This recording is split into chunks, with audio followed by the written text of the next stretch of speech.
Let me tell you about a Christmas morning. It is 2012. 6 in the morning. A man named Jeffrey Epstein, recently released from a county jail where he served 13 months for soliciting a minor, opens his laptop and finds an email. It comes from one of the wealthiest human beings alive. The email says, "I've been working to the edge of sanity this year. Once my kids head home after Christmas, I really want to hit the party scene in St. Bart's and let loose. A peaceful island experience is the opposite of what I am looking for." 2 months later, the same man asks Epstein which night on the island will have the wildest party. Epstein offers to send a helicopter. The man writing these emails is Elon Musk. And many years later, standing at the summit of the world, the richest human being alive, he would write publicly, in his own words, with what reads as genuine disgust, "Epstein tried to get me to go on his island and I refused. I had very little correspondence with him and declined repeated invitations."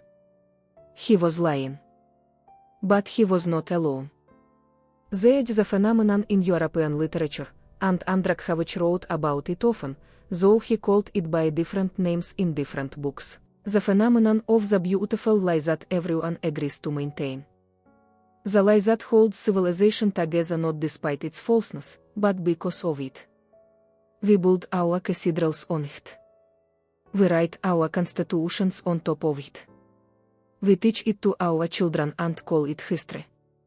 The Epstein files are the moment that particular cathedral caught fire. 3.5 million documents from Epstein's personal computers. Emails, calendars, contacts, invoices, photographs, transaction records. Released, slowly, partially, reluctantly, by the United States Department of Justice. And what they contain is not, ultimately, a surprise. It is something worse, confirmation. The question everyone asked for years was, who knew?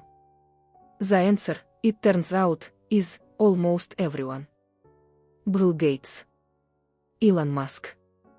Reid Hoffman, co-founder of LinkedIn, now on the board of Microsoft. Peter Thiel, first outside investor in Facebook, founder of Palantir, the company that built a private surveillance apparatus for governments worldwide. Woody Allen, four-time Academy Award winner, appears in the files 7,000 times. They planned visits to Epstein's Island in the Caribbean. They organized dinners in New York and Paris. Epstein sent Woody Allen furniture. A former Prime Minister of Israel, Ehud Barak, General, Defense Minister, head of the IDF, appears over 4,000 times. He and his wife stayed at Epstein's Manhattan apartment so frequently that the staff began to joke that it had become Barak's apartment. Epstein was his financial advisor, his sounding board, his travel companion, his business partner. They discussed Iranian nuclear enrichment by email. Military action against Syria. Epstein invested in Barak's tech companies using what were, functionally, Barak's own funds Epstein had given him. Howard Lutnik, currently the United States Secretary of Commerce, one of the 10 people in line for the presidency, swore publicly that he had cut ties with Epstein in 2005 after a single disturbing conversation.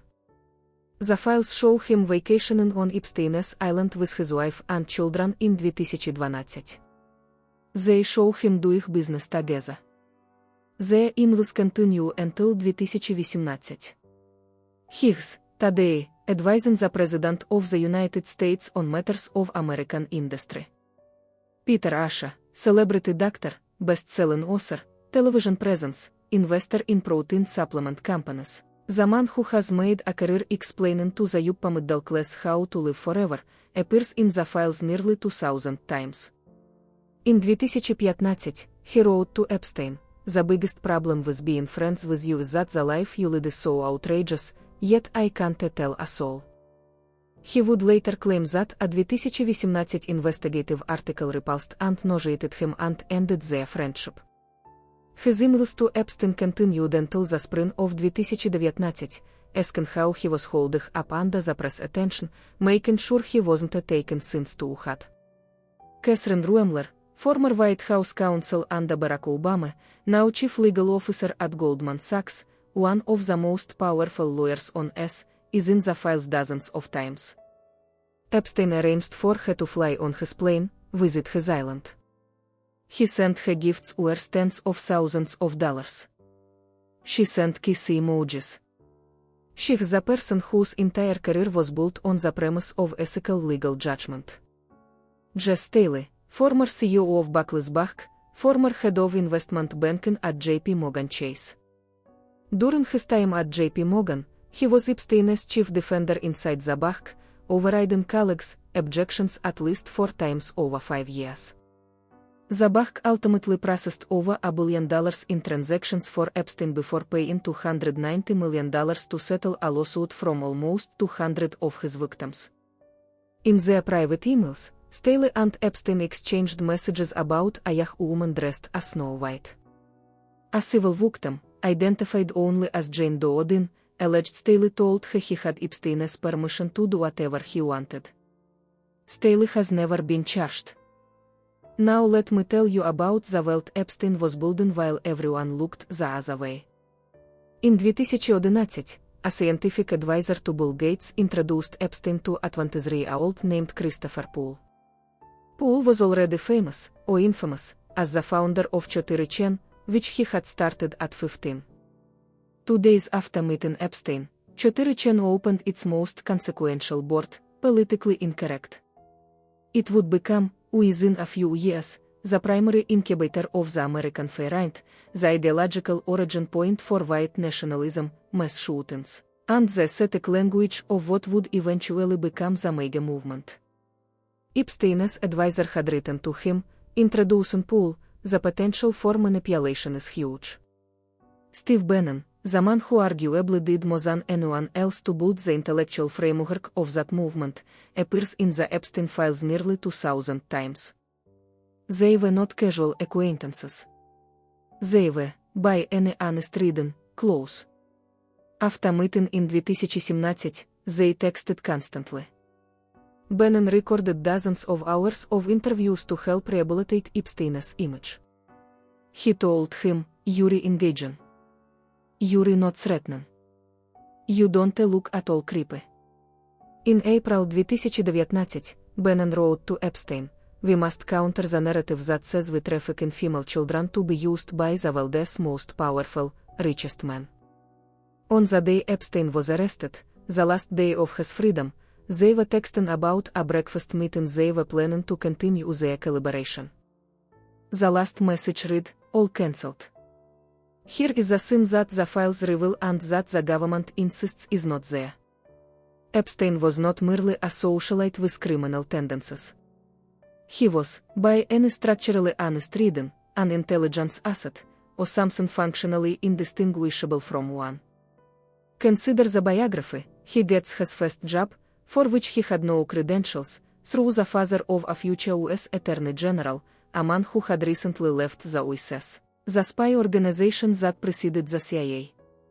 He works at one of New York's most prestigious banks before being let go for insider trading. He then works, in some capacity, for Adnan Khashoggi, the Saudi billionaire at the center of the Iran-Contra affair, in which the CIA secretly sold weapons to Iran in violation of an international embargo. Multiple people recall Epstein introducing himself as a CIA agent. He traveled on multiple passports under different names. He then accumulates, for reasons no one has satisfactorily explained, a net worth in the hundreds of millions. He enters a long-term relationship with the daughter of Robert Maxwell, a British media magnate who received an Israeli state funeral attended by the Israeli president, prime minister, and 6 serving Mossad officers, despite never having been an Israeli citizen. Maxwell died mysteriously, fallen from his yacht near the Canary Islands, during a period of financial trouble and rumors that he had been attempting to extort Mossad. Ghislaine Maxwell would later be convicted of sex trafficking. After Epstein's first arrest, a non-process Utah agreement, secretly negotiated, constitutionally dubious, allowed him to avoid federal charges and serve 13 months in a county jail where he could live for 12 hours a day to conduct business as usual.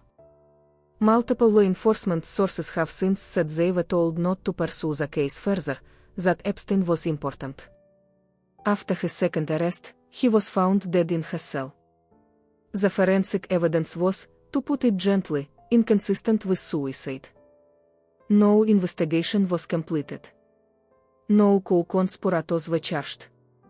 The Department of Justice has announced there will be no further indictments, no further files, no more story to tell. Meanwhile, 70 to 80% of the released files remain redacted. Let me tell you about a word. The word is pizza. It appears in the Epstein files over 900 times. Entire email chains devoted to scheduling pizza, to talking about how yummy the pizza is, to making sure no one else can understand what they mean when they say pizza. One email reads, "This is better than a Chinese cookie. Let us go for pizza and grape soda again." No one else can understand. His staff received instructions using air quotes around words like snacks. One email distinguishes between snacks and lunch to make clear they are not talking about food. I asked if he wanted lunch and he said no, snacks. In 2016, a conspiracy theory went viral claiming that prominent American politicians were using food-related code words to communicate about child trafficking. The theory was called Pizzagate. It was dismissed, correctly, in many of its specifics. The named politicians were never connected to Epstein. The claimed location was a fantasy. A man fired a rifle into a pizza restaurant in Washington, D.C. based on that fantasy. But the underlying premise, that powerful people involved in the systematic abuse of children were communicating in food-related code, was not a fantasy at all. It was simply misdirected. The people doing it were not Democratic politicians. They were the founders of tech companies and the leaders of sovereign wealth funds and the former heads of government. They were not hiding in a pizza restaurant.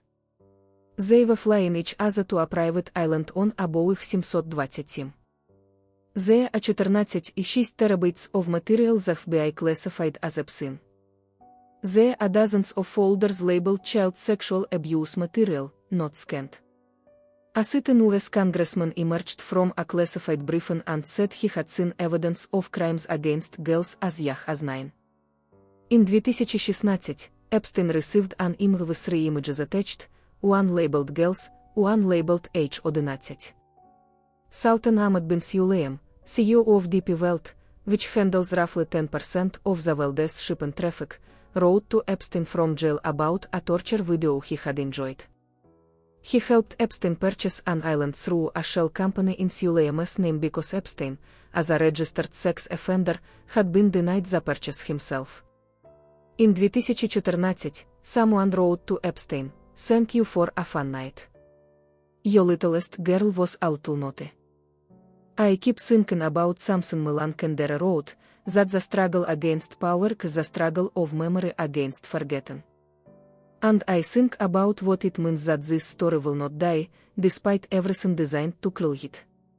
Not because people are paranoid. Not because they need a villain. But because they were promised something. They were told, in every language available to the modern state, in civics classes and constitutional preambles and newspaper editorials, that the world operated by rules. That those rules applied to everyone. That the moral architecture of civilization was laud Barak. And then a registered sex offender walked out of county jail and within 2 years had the richest man on earth begging to visit his island. That is not a conspiracy theory. That is a calendar entry. The Epstein files are not, ultimately, about Jeffrey Epstein. He is dead. He is, by most accounts, exactly as monstrous as the worst things said about him. But monsters, as history demonstrates with exhausting regularity, are a fact of human civilization. What is not inevitable, what is chosen, repeatedly, deliberately, is a system that permits them to flourish. That recruits them, funds them, protects them, and then, When the exposure becomes unavoidable, buries the files and announces the existence motusi. The Secretary of Commerce of the United States lied under oath about vacationing on a pedophile's island. The richest man on earth lied to the world about begging to visit it. The man who built the modern American fair was, until the day of Epstein's arrest, working to rehabilitate his image. None of them have faced consequences. That is the story. The ending hasn't been written yet, or rather, it is being written right now, in the places we are not allowed to look. The files remain largely redacted. The island sits in the Caribbean. The system works.